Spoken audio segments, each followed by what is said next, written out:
नमस्कार दोस्तों, स्वागत है आपका the begin study GK channel पे।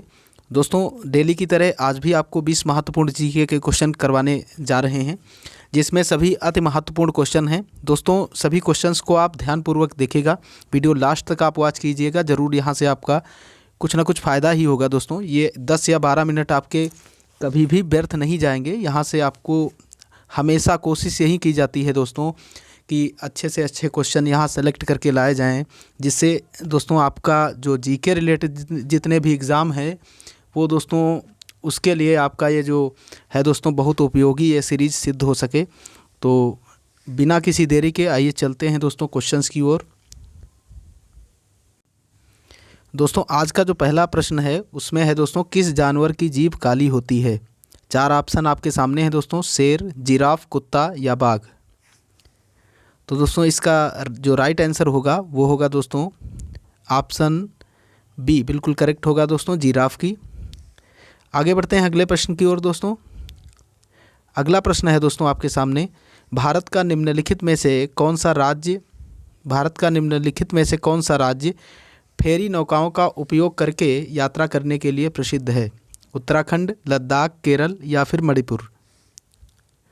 तो दोस्तों इसके लिए प्रसिद्ध माना जाता है दोस्तों नौका का उपयोग करके फेरी करने में केरल, ऑप्शन सी बिल्कुल करेक्ट होगा। अगले प्रश्न की ओर बढ़ते हैं दोस्तों। अगला तीसरा आपका प्रश्न है दोस्तों, विक्रम साराभाई अंतरिक्ष केंद्र कहाँ पर स्थित है? तो 4 ऑप्शन है दोस्तों आपके सामने, त्रिवेंद्रम में, ट्रॉम्बे में, पणजी में या फिर तारापुर में। तो इसका जो करेक्ट आंसर होगा दोस्तों वो दोस्तों होने वाला है आपका त्रिवेंद्रम में। ठीक है, ऑप्शन ए बिल्कुल करेक्ट होगा। अगले प्रश्न की ओर बढ़ते हैं। अगला प्रश्न है दोस्तों, 4th नंबर प्रश्न है आपका, भारत का प्रथम परमाणु ऊर्जा रिएक्टर है? तो 4 ऑप्शन आपके सामने हैं दोस्तों, पृथ्वी है, साइरस है, अप्सरा है या पूर्णिमा तृतीय है। तो इसका जो करेक्ट आंसर है वो है दोस्तों ऑप्शन नंबर सी, अप्सरा। नेक्स्ट क्वेश्चन की ओर बढ़ते हैं दोस्तों।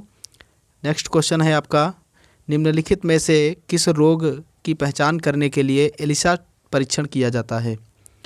तो दोस्तों एलिसा परीक्षण जो होता है वो आपको बता दें दोस्तों, उसका उपयोग किया जाता है एड्स की पहचान में। ऑप्शन डी इसका बिल्कुल करेक्ट होगा। अगले 6 नंबर क्वेश्चन की ओर बढ़ते हैं। अगला दोस्तों आपका क्वेश्चन है, भारत की प्रथम बहुउद्देशीय परियोजना किस नदी पर बनाई गई थी? तो दोस्तों 4 ऑप्शन आपके सामने हैं, कावेरी नदी, गंडक नदी, दामोदर नदी या फिर यमुना नदी। तो इसका जो राइट आंसर है वो है दोस्तों ऑप्शन नंबर सी, दामोदर नदी पर। अगले क्वेश्चन की ओर बढ़ते हैं दोस्तों। अगला 7th नंबर क्वेश्चन है दोस्तों, इनमें से किसको जापान का मैनचेस्टर कहा जाता है? जापान का मैनचेस्टर किसको कहा जाता है दोस्तों? ओसाका को, टोक्यो को, नागासाकी को या याकोहामा को। तो इसका जो राइट आंसर होगा वो दोस्तों होगा ऑप्शन नंबर ए, ओसाका को। और दोस्तों भारत का जो मैनचेस्टर कहा जाता है वो कोयम्बटूर को कहा जाता है, ये भी आप याद रखिएगा। और उत्तर भारत का यदि पूछा जाए दोस्तों तो कानपुर को भी कहा जाता है दोस्तों, उत्तर प्रदेश का मैनचेस्टर, इसको भी याद रखिएगा। अगले प्रश्न की ओर बढ़ते हैं दोस्तों। अगला प्रश्न है 8 नंबर आपका, विश्व वन्यजीव कोष द्वारा किस पशु को प्रतीक चिन्ह के रूप में लिया गया है? तो ये दोस्तों यहाँ पे क्वेश्चन आपका थोड़ा सा क्वेश्चन में मिस्टेक है।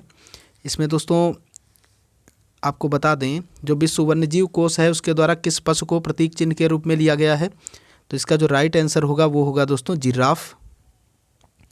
जिराफ दोस्तों इसका जो है वो राइट आंसर हो जाएगा। और कब लिया गया था ये भी आप याद रखिएगा, इसको दोस्तों चुना गया था 1982 में। तो अगले प्रश्न की ओर बढ़ते हैं। अगला 9th क्वेश्चन है दोस्तों, किस अवधि में रामायण एवं महाभारत की रचना हुई थी? द्रविड़, आर्य, वैदिक या फिर सिंध। तो इसका जो करेक्ट आंसर होगा दोस्तों वो होगा ऑप्शन नंबर बी, आर्यों के समय में। आगे बढ़ते हैं अगले प्रश्न की ओर। अगला प्रश्न है दोस्तों, प्रिंस ऑफ विल्डर के नाम से किस मुगल शासक को जाना जाता है? अकबर को, जहांगीर को, शाहजहां को या फिर औरंगजेब को। तो दोस्तों इसका जो करेक्ट आंसर है वो है दोस्तों ऑप्शन नंबर सी, शाहजहां को। आगे बढ़ते हैं दोस्तों 11वें नंबर क्वेश्चन की ओर। भारत का पड़ोसी देश म्यांमार जो पहले भारत का ही अंग था, यह किस वर्ष भारत से अलग हुआ था? तो दोस्तों 4 ऑप्शन आपके सामने हैं, 1869, 1922, 1933 या फिर 1937। तो इसका जो करेक्ट आंसर होगा दोस्तों वो होगा ऑप्शन नंबर डी, 1937 में। म्यांमार को दोस्तों बर्मा के नाम से भी जानते हैं। बर्मा के नाम से किसको जाना जाता है? म्यांमार को, ये भी आप याद रखिएगा दोस्तों, बर्मा इसे कहते हैं। जैसे दोस्तों असम को कामरूप के नाम से भी जाना जाता है, ये भी आप याद रखिएगा। आगे बढ़ते हैं अगले प्रश्न की ओर। अगला प्रश्न है दोस्तों, निम्नलिखित में से किसने कड़व वंश की स्थापना की थी? सुश्रमन, वशमित्र, नारायण, भूमिपुत्र। तो दोस्तों इसकी जो स्थापना की थी, यहाँ दोस्तों ऑप्शन में थोड़ा सा त्रुटि है, आप सही कर लीजिएगा। वासुदेव। किसने की थी? वासुदेव ने की थी दोस्तों। वसुमित्र की जगह वासुदेव होगा, आप राइट कर लीजिएगा इसको। आगे अगले क्वेश्चन की ओर बढ़ते हैं दोस्तों। 13वां नंबर क्वेश्चन है, भारत के किस भाग में बम्बू नृत्य प्रसिद्ध है? मेघालय में, मिजोरम में, नागालैंड में या फिर मणिपुर में? तो दोस्तों इसका जो राइट आंसर होगा वो होगा ऑप्शन नंबर ए, मेघालय में। गारो, खासी, जयंतियाँ ये पहाड़ी कहाँ पाई जाती हैं दोस्तों? मेघालय में, ये भी आप याद रखिएगा। आगे अगले क्वेश्चन की ओर बढ़ते हैं। कर्नाटक की लोक रंग भूमि है यक्षगान, भवाई, भगवत मेला, इनमें से कोई नहीं। तो इसका जो करेक्ट आंसर होगा दोस्तों वो होगा ऑप्शन नंबर ए, यक्षगान। अगले क्वेश्चन की ओर बढ़ते हैं। अगला दोस्तों 15वां क्वेश्चन है, चरकुला प्रमुख लोक नृत्य है, ये कहाँ का दोस्तों लोक नृत्य है, ये आपको बताना है। तो ये दोस्तों आपका है ब्रजभूमि का। ब्रजभूमि उत्तर प्रदेश में दोस्तों ये चरकुला मनाया जाता है, लोक नृत्य, याद रखिएगा। और इसमें जो सिर के ऊपर दीपक रखे जाते हैं, एक बार पेपर में पूछा भी जा चुका है दोस्तों, उसमें जो दीप होते हैं उनकी संख्या कितनी होती है? 108। ये भी आप याद रखिएगा, 108 तेल के दीप होते हैं दोस्तों, जिसको सिर पर रख के नृत्य किया जाता है। आगे बढ़ते हैं दोस्तों 16 नंबर क्वेश्चन, कर्नाटक संगीत का पितामह किसे कहा जाता है? तो दोस्तों इसका जो राइट आंसर है वो है दोस्तों ऑप्शन नंबर ए, पुरंदर दास को, याद रखिएगा। अगले क्वेश्चन की ओर बढ़ते हैं। अगला क्वेश्चन है दोस्तों, राग देश किस प्रहर गाया जाता है? राग देश किस प्रहर गाया जाता है, ये आपको बताना है दोस्तों। तो इसका जो करेक्ट आंसर है दोस्तों वो है ऑप्शन नंबर सी, रात्रि के प्रथम पहर में। अगले क्वेश्चन की ओर बढ़ते हैं दोस्तों। अगला 18 नंबर क्वेश्चन है दोस्तों आपके सामने, अगुलहास धारा किस महासागर में बनती है? अगुलहास धारा किस महासागर में बनती है, ये आपको बताना है दोस्तों।